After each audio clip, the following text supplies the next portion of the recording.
Today, we're diving into the work of historian Arlette Farge to understand something pretty profound. What does it actually feel like to touch the past? We're not just talking about facts and dates, but the real, gritty texture of history itself. So let's start not with an idea, but with a feeling. Farshinde kicks things off by plunging us straight into the sensory world of a historical archive. And let me tell you, it's not a clean, well-lit place.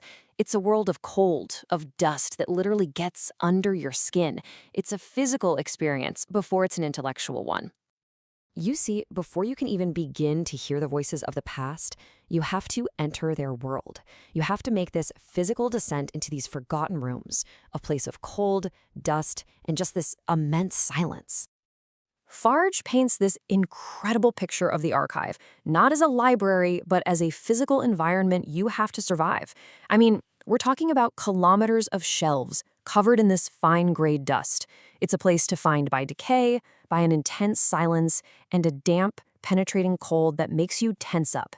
This space acts on you long before you can act on it.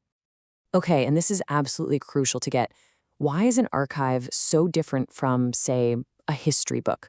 Well, a printed book is designed to be read, right? It's organized, it has a structure, it's trying to convince you of something. The archive, it's a total accident.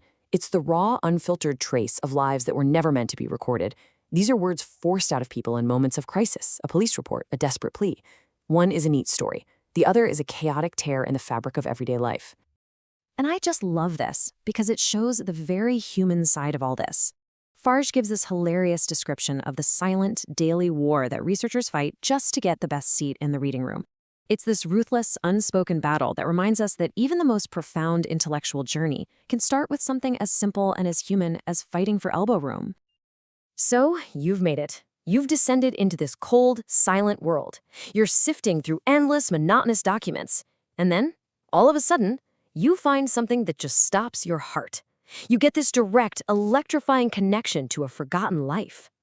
Farge tells this story about a morning at the library where she found something tucked between two pages. It wasn't paper. It was a piece of stiff, white linen. It was cloth, something totally out of place in a pile of official documents.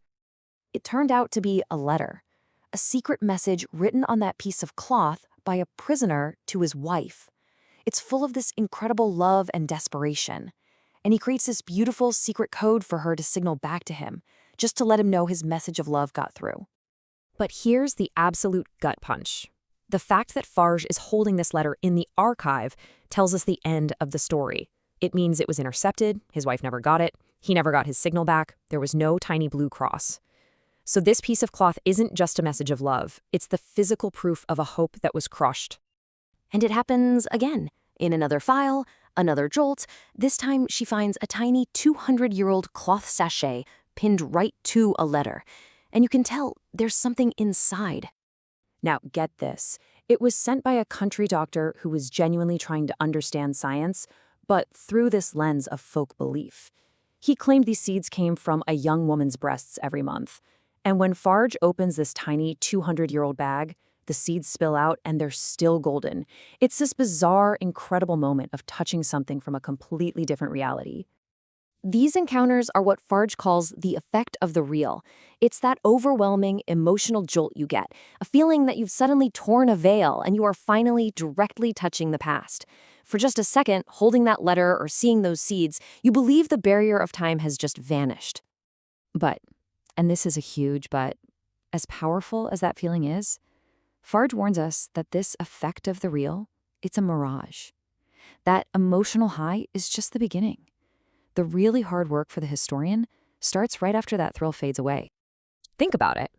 That prisoner's letter, those golden seeds, they're incredibly powerful, but on their own, what do they actually tell us? They're just fragments. They don't explain themselves. Farge says the pleasure of finding them is immediately followed by this wave of doubt. What do I do with this? The raw trace isn't the truth, it's just the start of a question. This chart really nails the reality of the work. It's not a constant Indiana Jones adventure. No way. The historian's life is actually an ocean of monotony and solitude, sifting through thousands of repetitive, boring reports. And then, every once in a while, you find one of these breathtaking little islands of discovery. The real craft is learning to navigate that vast, lonely ocean just to find them. So, if that raw, emotional jolt isn't the whole story, what happens when the historian starts to apply reason and rigorous questioning to these fragments? Well, that's when entire worlds that official history completely ignores begin to emerge. First off, the city of Paris itself starts to feel like a living, breathing character. And here's the beautiful irony. The police archives, which were designed to control the city, actually reveal a place that was completely uncontrollable. A restless, rebellious organism that absolutely terrified the authority. And then you start to hear them. The voices of people history usually just erases. The only reason we hear the raw, unpolished words of the poor is because they got into trouble. This is where the real texture of everyday life is preserved, in their arguments, their fears, and their struggles. And maybe most striking of all, the archives reveal women as these central, dynamic figures in the life of the city.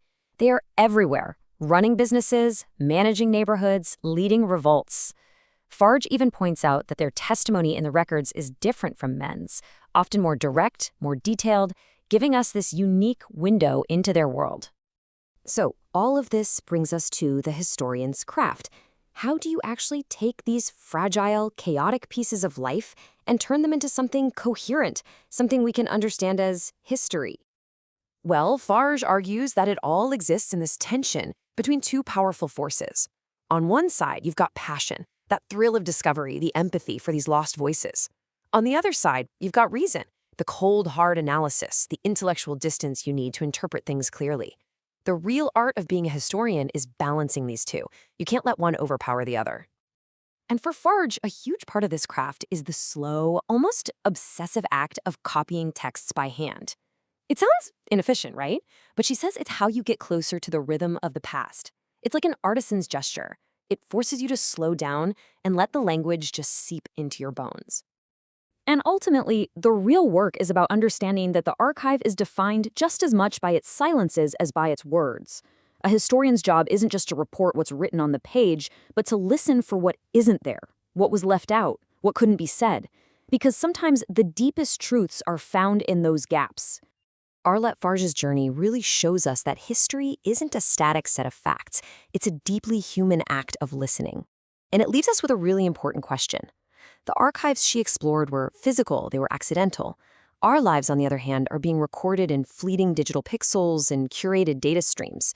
So what accidental traces of our real lives will actually survive for a historian to touch 200 years from now? What stories will they find in our digital dust?